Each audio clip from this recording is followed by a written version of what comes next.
welcome back. Kasama ko po ngayon ang ate po ni Charisse, ang ating world class na... Actually, hindi siya ate, mukha lamang pong ate. Itong kanyang Mami Raquel. Hello, Mami Raquel. Hello po. Anong feeling mo? At ganito kasi Charisse, hindi sinasadyang sa YouTube na tisod sina Ellen at nakitang kanyang galing.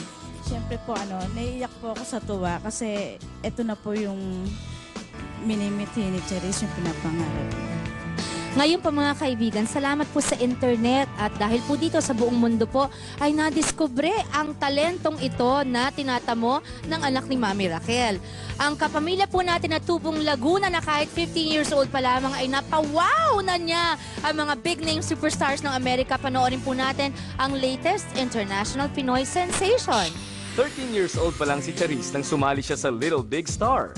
At kahit third place na nga nakuha niya pagdating sa finals, hindi ito naging hadlang para umangat ang kanyang Little Star. Matapos ang Little Big Star ay mas nakaagaw atensyon si Charisse nang mapanood ng marami ang kanyang mga video sa YouTube. Dahil dito ay marami nang nag-imbita kay Charisse para mag-guest sa kani-kanilang mga shows na mula pa sa iba't ibang bansa. Meron sa South Korea, sa London at ilang mga sikat na talk show sa US gaya ng Ellen at lately nga sa Oprah. Si Charisse Pempenco na yata ang tatanghaling next big Pinoy superstar na tatanggapin ang hamon ng international music world. Saludo kami sa iyo, Charisse!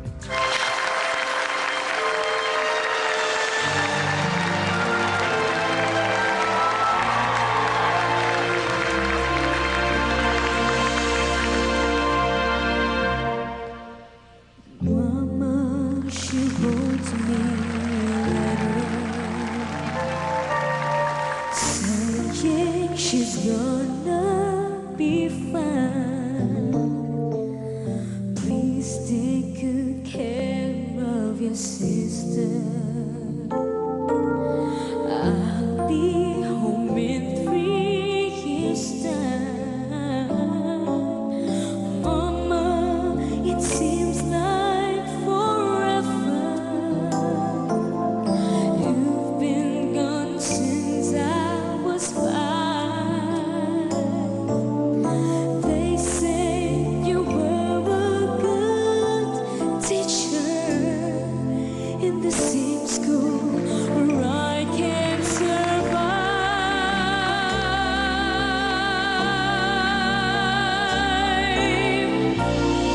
Mama is a maid in London.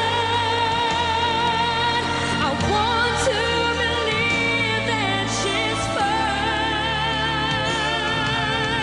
She could be lonely in London.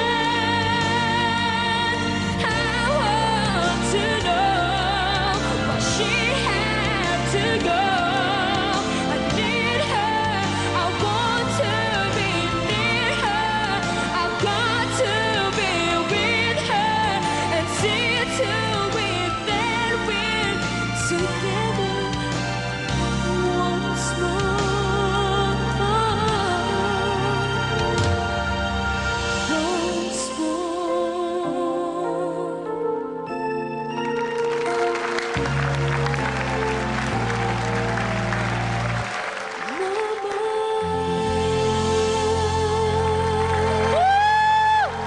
Charisse, mga kaibigan! Hello, Charisse! Naku, naiyak ako hindi lamang sa unang-unang galing-galing mo. Pangalawa, parang di pa naririnig ni Direk Chito uli ang kantang yan. Bagay sa movie namin na Caregiver. Anyway, Charisse, anong feeling na at your age, napaka-tender, 15, ganito na ang mga na-experience mo? Una po sa lahat kasi na-shock po ako kasi talagang hindi ko po akalain na ganito po agad yung mangyayari sa akin. Kasi ang pinangarap ko lang po, kahit na makilala lang po ako dito sa Pilipinas, katulad po nung iniidolo ko po. Ang Kayo Panginoon po, talaga. sa Ate Sara, sa Miss Regine, gusto ko po maging ganun. Hindi ko po in-expect na may invite po ako sa mga sikat na American TV show. We want you to know we're very proud of you. Ako, I'm so honored to have you on my show. Ang galing-galing, ang laking honor na dinala mo sa bansa. Look at me, sweetheart. Pagdating ng araw, Pag nawala lahat yan, ito dapat hindi, ha? Huwag lalaki ito, huwag mawawala sa pwesto to, ha? Okay? Promise yan, ha? Charisse, marami ka pang mararating. Mamaya pa abangan nyo, kakanta po kami ng duet. Or rather, magbabaka po ako kay Charisse mamaya sa aming pag-awit. May sorpresa pa po kami after this. Iba pang world-class na talento sa pagbabalik lamang na...